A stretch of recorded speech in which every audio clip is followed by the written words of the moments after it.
గత గత 4 నెలలుగా మీరందరూ సాక్ష్యం. మరి అన్ని బీసీ సంఘాలు ఒకటే ఒక మాట మాట్లాడుతూ ఉన్నాయి.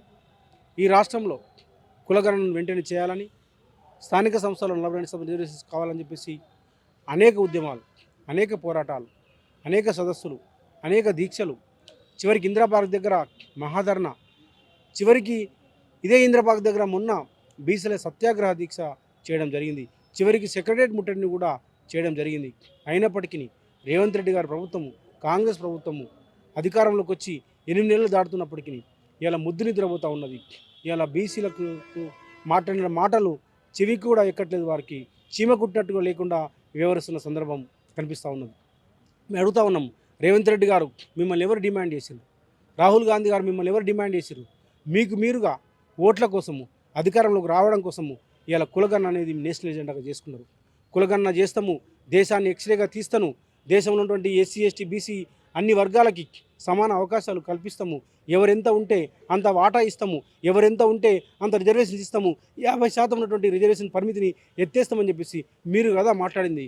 మీరు కదా ఇవాళ దేశంతో తిరుగుతూ ఇవాళ మీరు మాట్లాడుతున్నారు కదా రాహుల్ గాంధీ గారు. మీరు కదా మాట్లాడింది రేవంత్ రెడ్డి గారు. రిజర్వేషన్ రక్షకుడుగా మీరు బయలుదేరింది కదా. అభినవ కృష్ణుల్లాగా మీరు మాట్లాడిండ్రు. మొన్న రాహుల్ గాంధీ గారు ఏమని మాట్లాడిండ్రు?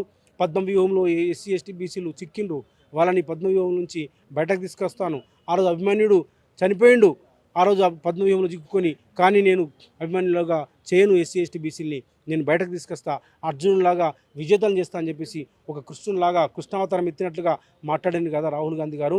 మరి ఈ రాష్ట్రంలో మీకున్నటువంటి అధికారంలో ఉన్నటువంటి రాష్ట్రాలు 2-3 కదా, కర్ణాటక తెలంగాణ లాంటి రాష్ట్రాలే ఉన్నాయి కదా మీకు.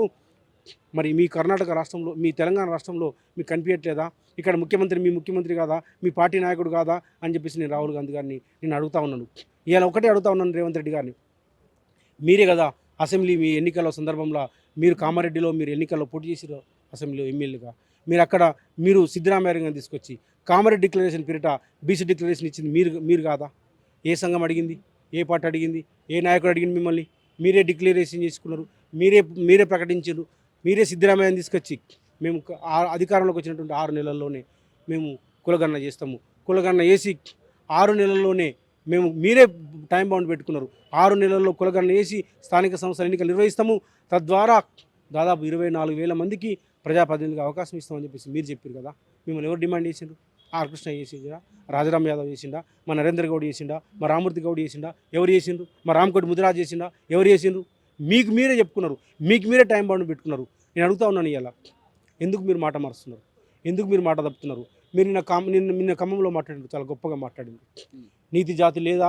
మాకు నీతి జాతి ఉన్నది, అందుకోసమే సోనియా గాంధీ మాట తప్పది, మడమ తిప్పది అని చెప్పేసి అందుకని తెలంగాణ ఇచ్చిందని చెప్పి. తెలంగాణ ఎట్లొచ్చిందో, తెలంగాణ కోసం ఎంతమందిని చంపిందో సోనియా గాంధీ అందరికి తెలుసు. మీరే చెప్పిన సోనియా గాంధీ బలిదేవత, 1000 మందిని ఆత్మ బలిదానం చేసింది, చంపింది అని చెప్పేసి, బలిదేవత అని చెప్పేసి అన్నది మీరే. కానీ ఆ విషయాలకు పోను. సరే, మీరు మాట తప్పరు, మడమ తిప్పరు, మీరు ఇచ్చిన మాటకు కట్టుబడి ఉంటారు. మరి కామారెడ్డి డిక్లరేషన్ ఎవరు ఇచ్చారు?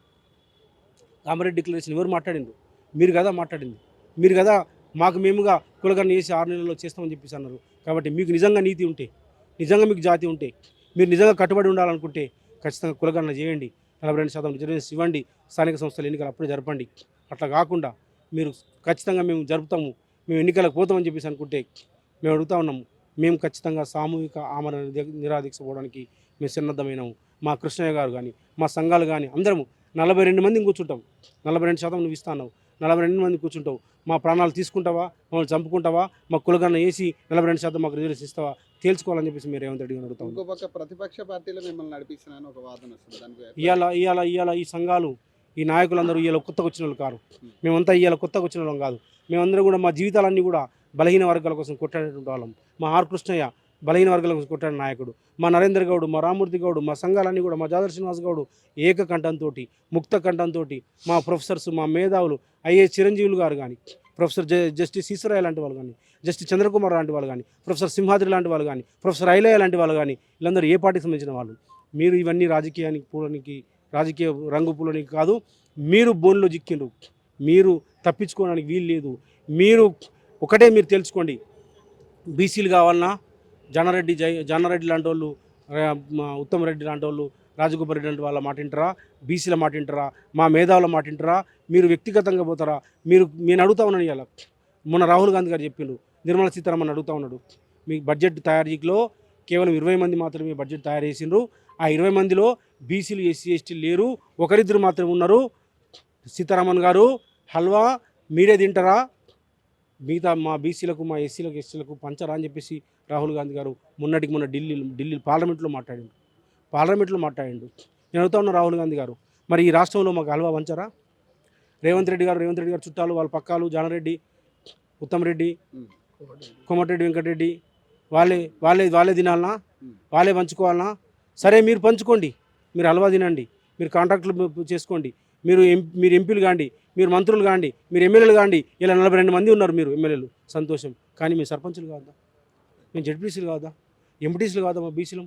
అంటే ఇంత దారుణంగా కనీసం ఆ పాయసం మీరే తినండి, మీరు కేజీలు తినండి, మీరు కడుపులో నిండంత తినండి, మీ చుట్టాలకు పక్కాలకు పెట్టుకోండి, మీ మనమలకు మునిమనలకు పెట్టుకోండి, ఆ పాయసం పంచండి. కానీ మేము టేస్ట్ చేస్తాం ఆ పాయసం కనీసం. రాహుల్ గాంధీ గారు మీ నాయకుడి ఇక్కడ మొత్తం పాయసం అంతా వాళ్ళ చుట్టాలకి పంచుతున్నాడు. రాహుల్ గాంధీ గారు మాకు కూడా కొంచెం టేస్ట్ చేస్తామయ్యా, మేము కొంచెం టేస్ట్ చేస్తాము, కనీసం సర్పంచులు ఎంపీటీసీలు కావాలని చెప్పేసి మేము అడుగుతా ఉన్నాము. దీన్ని కూడా చేయకుండా మీరు ఒంటెత్తి పొగడుతూ పోతే మేము ఖచ్చితంగా ఉద్యమాలు చేస్తాము. ఇలా ఉద్యమాలు కొత్త కాదు. మా దొడ్డి కుమారి అమరత్వం ఉంది, మా చాకలైల మా ఆరోజు సాయుధ పోరాటంలో పాల్గొన్నారు. ఇదే విష్ణు రామచంద్రరెడ్డిని ఉరికిచ్చారు మా బిడ్డలు. కాబట్టి తెలంగాణ ఉద్యమంలో కూడా మా సాంబశివుడు, మా బెల్లి లలితక్క, మా శ్రీకాంత్ సార్లు ఉంటారు, అనేక మంది చనిపోయారు. ఇలా మా కోసం మేము త్యాగాలకు సిద్ధపడ్డాం, మా కోసం మేము పోరాటం చేయడానికి సిద్ధపడ్డాం. ఇలా మీరు చూడండి, ఎన్నడూ లేని పద్ధతిలో అన్ని సంఘాలు ఒక తాటి మీకు తీసుకొచ్చినాం, అన్ని విద్యార్థి సంఘాలు ఒక తాటి తీసుకొచ్చినాం.